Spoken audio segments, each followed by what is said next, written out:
सभापति महोदय, बहुत बहुत धन्यवाद। आज का दिन बेहद महत्वपूर्ण है और इस महत्वपूर्ण दिन के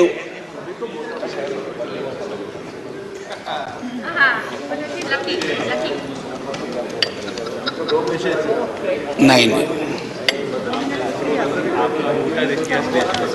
शुक्रिया मैडम मेरी शुभकामनाएं स्वीकार करें। मैं यहां से बोल रहा हूं, इधर मैं यहां से बोल रहा हूं। शुक्रिया, बहुत अच्छा अवसर है कि आप यहां आई हैं। कितनी खुशी हो रही है बता नहीं सकता। आज सुबह माननीय सभापति महोदय ने कहा था कि ह्यूमर वगैरह हमारी जिंदगी से चला गया, तो मुझे स्मरण है ये किताब, मैं एक ही किताब लेके आया हूं। ऐसी 5 किताबें हैं कॉन्स्टिट्यूएंट असेंबली डिबेट्स की। तो इसमें सर ऐसी 5 किताबें हैं कॉन्स्टिट्यूएंट असेंबली डिबेट्स। सो माननीय उपसभापति जी, एक मिनट प्लीज।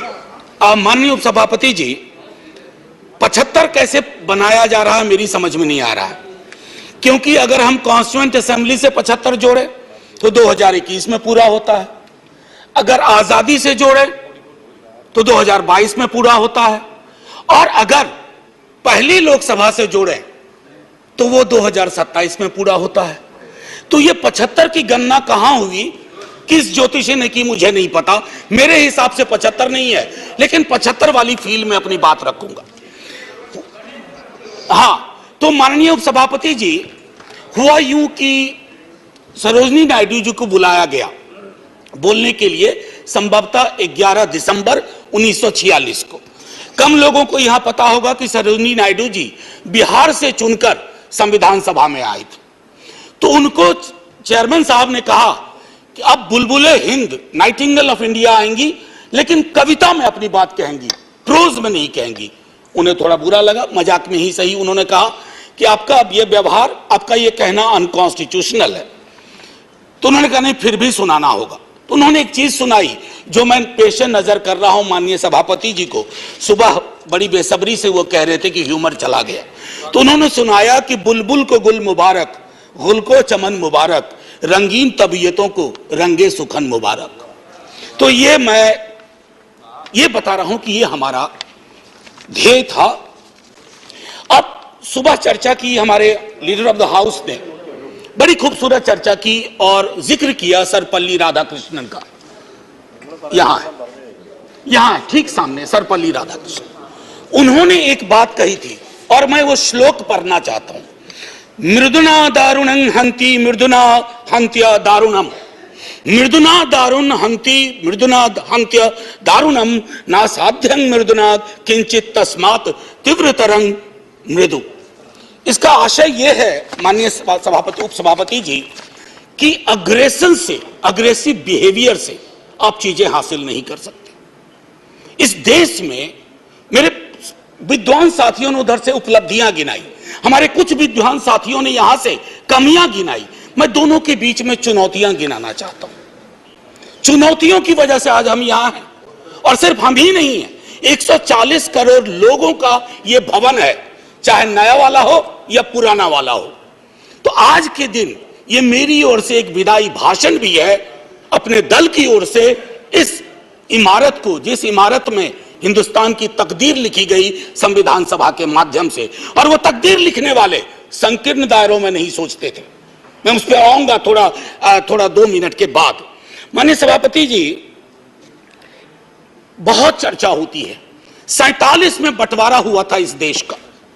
बंटवारे के बावजूद उतनी घृणा, उतनी नफरत, पीड़ा के बावजूद नहीं थी। अभी हाल में एक रोमिला जी की किताब आई, वो कहती हैं बड़ी खूबसूरती से, have we moved from integrated nationalism to segregated nationalism?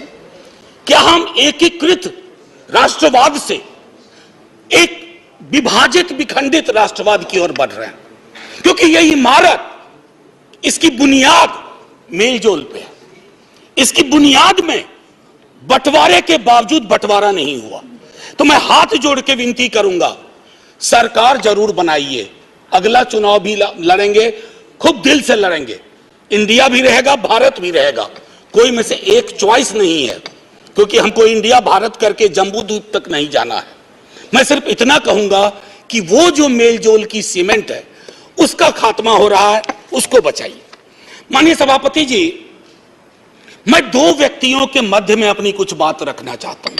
संविधान सभा में ऑब्जेक्टिव रेजोल्यूशन जवाहरलाल जी लेके आए और संविधान सभा में जब ड्राफ्ट सबमिट हुआ तो बी.आर. अंबेडकर ने वो ड्राफ्ट सबमिट किया।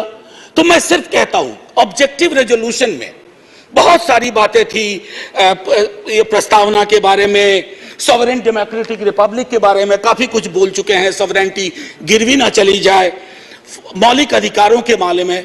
हमें आपके पीछे एक तराजू है, वो तराजू हमें लगाना होगा कि मौलिक अधिकार में कहां पहुंचे, सॉवरेनिटी में कहां पहुंचे, डेमोक्रेटिक रिपब्लिक के मसले पे कहां पहुंचे।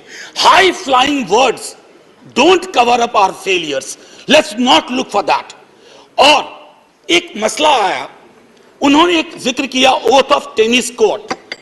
माननीय सभापति जी, फ्रेंच रेवोल्यूशन के बाद जब बड़ी शिद्दत से लोग काम में लग गए अधिकारों पर बात करने के लिए, तो राजा को शुरू में परेशानी नहीं हुई, लेकिन राजा को लगा कि कुछ ऐसा कर रहे हैं जिससे खुराफात की बू आ रही है। उसने क्या किया, दरवाजे बंद करवा दिए। जिस हॉल में वो लोग बैठते थे वो चले गए दूसरे दरवाजे रूम में, उसको भी बंद करवा दिया। तो वो चले गए टेनिस कोर्ट में, सारी कार्रवाई पूरी की, उसको कहा oath of tennis court. Oath of tennis court का जिक्र जवाहरलाल जी ने इसलिए किया था कि हमारे अंदर वो जज्बा हो, इमारत बनाने बिगाड़ने से इबारतें नहीं बदलनी चाहिए। हमारा जज्बा वही होना चाहिए जो ओथ ऑफ टेनिस कोर्ट में जवाहरलाल जी, हमारे फर्स्ट प्राइम मिनिस्टर, ने कहा। अब आते हैं कि बाबा साहब भीमराव अंबेडकर जी ने क्या कहा। माननीय सभापति जी, आप जिस इलाके से आती हैं, मैं जिस इलाके से आता हूं, वहां ये बातें बड़ी प्रबल है। आजादी का मूल्यांकन होगा तो इस आधार पर होगा कि राजनीतिक आजादी, सामाजिक आर्थिक आजादी में कितनी तब्दील हुई। अगर नहीं हुई तो क्यों नहीं हुई। उन्होंने कहा था कि एक दिन एक ज्वालामुखी बन जाएगा, और मैं उस ज्वालामुखी को बनते देख रहा हूं। वो इसलिए बनते देख रहा हूं कि जब मैं देखता हूं कि बिहार के जातिगत सर्वेक्षण पे देश के सॉलिसिटर जनरल कोर्ट में खड़े हो जाते हैं, तो मैं देखता हूं ब्लॉक करने की कोशिश हो रही है। यह एस्पिरेशनल वर्ग है, पिछड़ों की बड़ी आबादी, उसके एस्पिरेशन को आप सोशल डेमोक्रेसी के नजरिए से देखिए। जो बाबा साहब कह गए थे 31 में आखिरी हुई, उसके बाद पाकिस्तान बांग्लादेश बना। क्या इस देश को, यहां की सरकारों को, राज्यों की सरकार को वैज्ञानिक आंकड़े नहीं चाहिए? क्या आप आंकड़े आसमान से गिराएंगे?